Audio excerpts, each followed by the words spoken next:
บายดีเดี๋ยวนี้กะ8 โมงตอนแรงพวกเขากำลังสีย่างเข้าไปทางสีหอมอันนี้ก็สิเป็นบุญปีใหม่เนาะช่วงบุญปีใหม่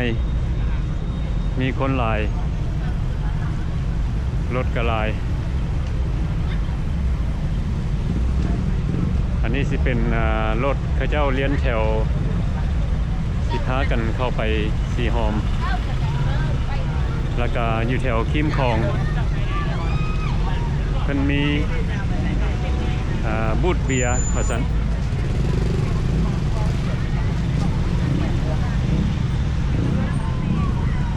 พวกเขาได้ย่างมาแต่ไกล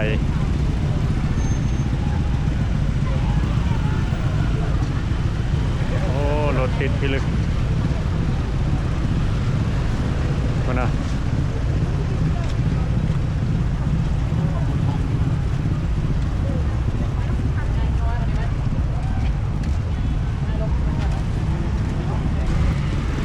อันนี้ก็สิเข้าไปยากเนาะเพราะว่าช่วงสงกรานต์ปีใหม่นี่คนหลาย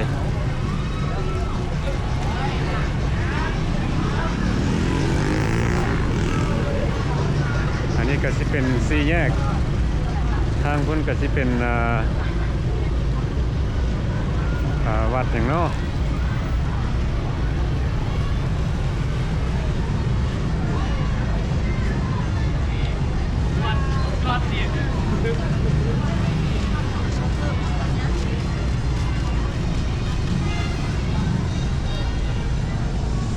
โอเควิดีโอนี้ก็สิตั้งถ่ายให้ทุกคนได้เบิ่งเนาะสงกรานต์ปีใหม่อยู่นครหลวงเวียงจันทร์ประเทศลาว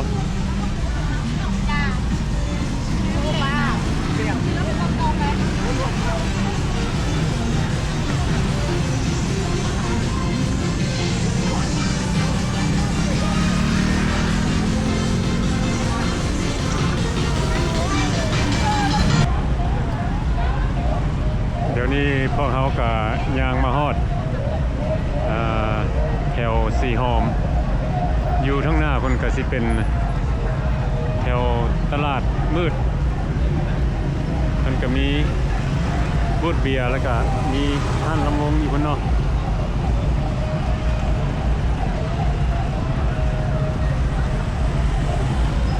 คนหลายเขาสิย่างไปทางพี่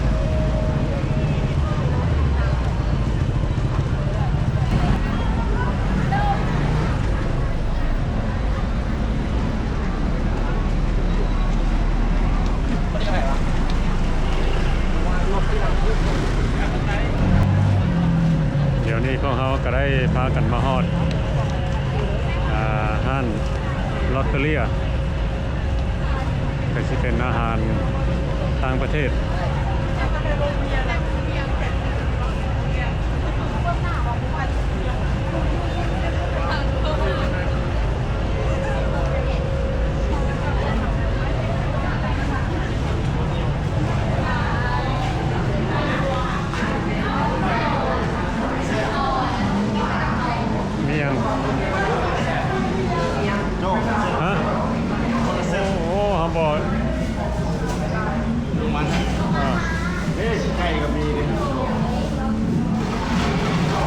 รถกินรถเขาบอกเขาจะไปหากินข้าวเปียกอยู่นอกข้าวเปียกวะ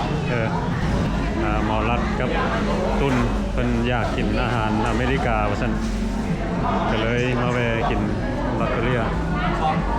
เจ้าของจอดหรือเปล่าเอาสามเจ้าคนเดียวรถเล็กกว่าแล้วตัวใหญ่ได้ขายดีมันแรง A few moments later เขามาขอทำตุนเนาะมาลาวได้อาทิตย์ปลายเนาะแล้วก็มากินอาหาร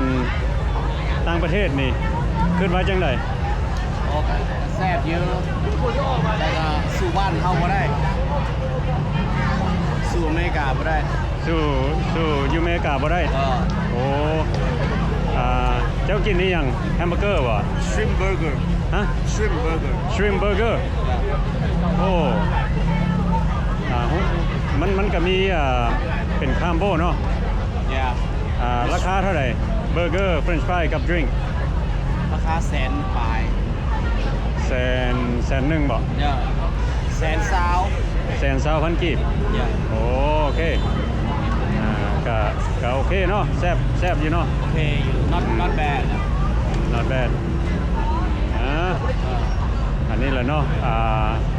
หลายคนมาเยี่ยมยามประเทศลาวผู้ใดขึ้นฮอดอาหารต่างประเทศก็มาแวะเนาะห้านลอตเตอรี่ ลอตเตอรี่ แล้วเพิ่นก็มีหลายห้านที่เพิ่นเสิร์ฟอาหารต่างประเทศ วัยรุ่นเขาดี วัยรุ่นเข้าดีเนาะมิสเตอร์รัตมาขอถามเนี่ยเพราะว่าเขาถามเพิ่นว่าเป็นจังไดอาหารต่างประเทศเพิ่นมาลาวนี่สิถามเจ้าวันนี้เจ้าสั่งอีหยัง สั่งแฮมเบอร์เกอร์ไว้ของเท่ แฮมเบอร์เกอร์ ชีสเบอร์เกอร์ ชีสเบอร์เกอร์รู้สึกว่าจังไดได้กินชีสเบอร์เกอร์ของเพิ่นอยู่นี่ โอ้แซ่บอยู่ไหน แซ่บอยู่บ่ โอเคเนาะตัวแซ่บบอกแซ่บอยู่โอเคเลย เปรียบเทียบใส่อยู่อเมริกาตัวใดคักกว่า มันจะแซ่บไปคนละโมด แซ่บคนละโมดเนาะโอ้แต่ว่าบ่อยาก เราอยู่นี่ใช้ได้หน่อยก่อน ได้น้อยกว่า มันได้หน่อยแฮมเบอร์เกอร์กันน้อยเฟรนช์ฟรายกันน้อยผสมราคามันนั่นแหละ ราคาเท่าไหร่ก็ 112,000 กีบ 112,000กีบ แล้วประมาณ5 ดอล ประมาณ5ดอล สมน้ำสมเนื้อ โอ้ อิ่ม พอดีอิ่มเนาะได้กันจะขึ้นฮอดกันนั้นบิ๊กแม็กอยู่ โอ้ ได้จะกินบิ๊กแม็กสู่อินแอนด์เอาท์อยู่อเมริกาบ่ได้แล้วเว้ยเบอร์เกอร์ บ่โอ้ อินแอนด์เอาท์โหดกว่า สิเป็นนี่แนวสิเป็นแมคโดนัลด์อย่างก็ยาสู้ข้าวเหนียวจ้ำแจ่วบ่ได้หรอก โอเคผมบอกแล้วเรื่องนั้นนอกคนมันคนนอกบูยอมกินน้ำจูเฮาของกินบ่แล้วเว้ยอาหารอันนี้เขาเห็นเขาก็บ่แม่นเว้าอันนั้นดอกสำหรับเขามักกินแบบอาหารพื้นบ้านค่อยกินอาหารพื้นบ้านหลายแล้วเดี๋ยวนี้ค่อยอยากกินคนพื้นทอดเป็นเบอร์เกอร์ครับนี่แหละมื้อนี้ก็ได้กินซาใจโอ้ขอบใจเจ้าอยากเข้าบ่เดี๋ยวนี้อยากไปกินข้าวข้าวเปียกผมอยากจะบอกเขาย่างไปมื้อนี้ก็สิมีหลายห้านอยู่แล้วเพราะว่าเขาสิย่างไปน้ำทางซิมไปเทอละเล็กเทอละน้อยก็สิอิ่มย้อนแต่ว่านี่เขาขอผ่านซะก่อนโอเคไปซะนะครับไป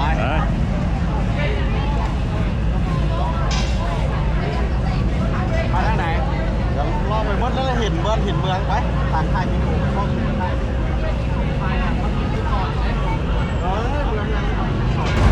มาฮอดบอลสี่แยกนี่ก็สิเป็นทางตลาดมืดสีหอมไนท์มาร์เก็ต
moments later.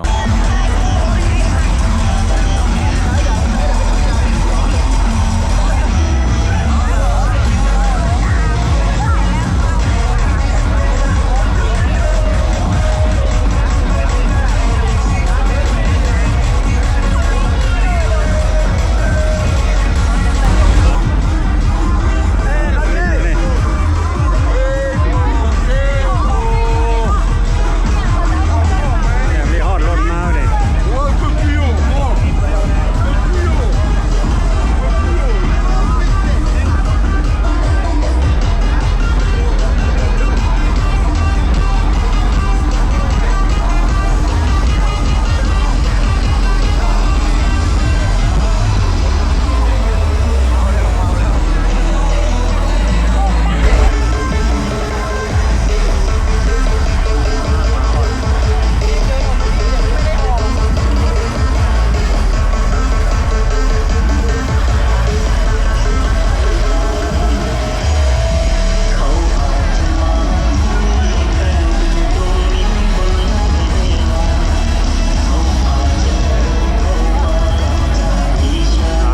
ไปบ่ได้แล้ว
มื้อนี้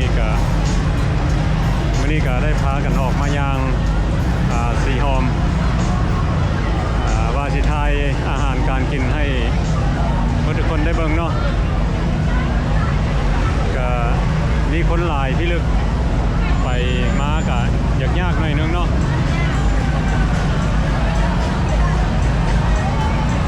เขาก็บ่ได้เว้าหลายเนาะเพราะว่ามันอย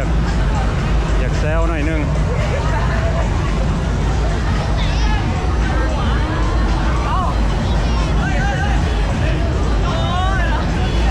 ทั้งหน้าเพิ่นก็พากันรดน้ำอันนี้เขาก็พากันมาหอมบ่มีหลายคนเนาะไปบางยานี่หนึ่งก็ยาก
ณสีหอม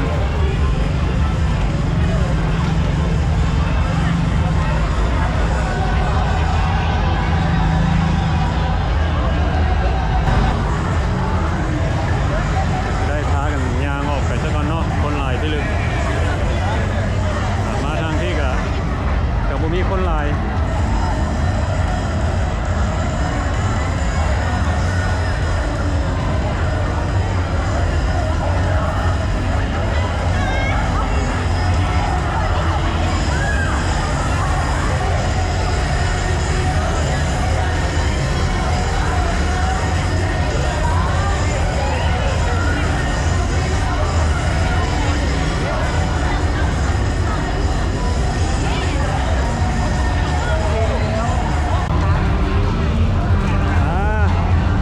รู้สึกว่าจังไหนออกมายางทางนี่เฮ้ย โอ้สุดยอดผ่านมรสุมพี่โลเออ ผู้ใดก็ คนจะเป็นหลายแน่ว่ะโจ คนหลาย พูดเรื่องโมฝันของคุณ มาทางนี้คนกับบ่หลายปานใดเนาะ แล้วตัวข้างหลังเขานี่นะผ่านมรสุม เออ เด้งบ่ได้ เล่นบ่ได้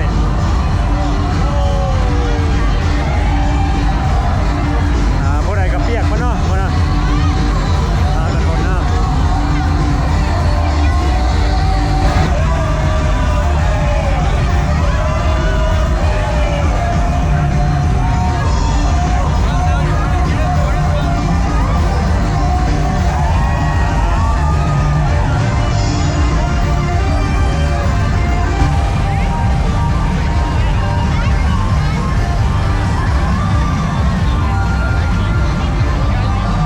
ำมาทางพี่ยังสะดวกสบายเนาะ โอ้ทันใจล่วงแน่มาทางนี้ มื้อนี้อากาศก็เย็นดีเนาะ พูดเรื่องโมฝันว่าคนลาวสิหลายฝันนี่มันพี่ลึกพี่โลเลย ว้า นะ ว เพิ่นมากันพากันมาจะใส่พี่ลึกแค่พี่แต้น่ะนิดน้อยขึ้นไปเมื่อไหร่มา คนหลายเอาแถวว่าเนาะเดี๋ยวนี้พวกเฮาก็ได้ย่างสะดวกสบายแน่ย่างมาฮอดห้องแฮมสะละนาแล้วก็เบื้องซ้ายมือนี่สิเป็นวัดองค์ตื้อ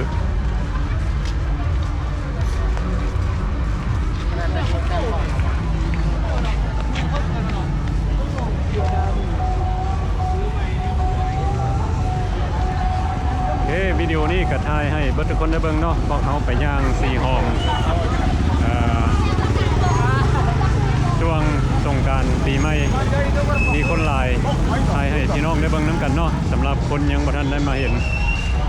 วันนี้เขาก็สิขอจบคลิปนี้ไว้สักนิดสักก่อนเนาะขอให้เบิดทุกคนอยู่ดีมีแฮงฟ้าใหม่ปีใหม่เด้อแฮปปี้นิวเยียร์เบิดทุกคนโอเคขอขอบใจ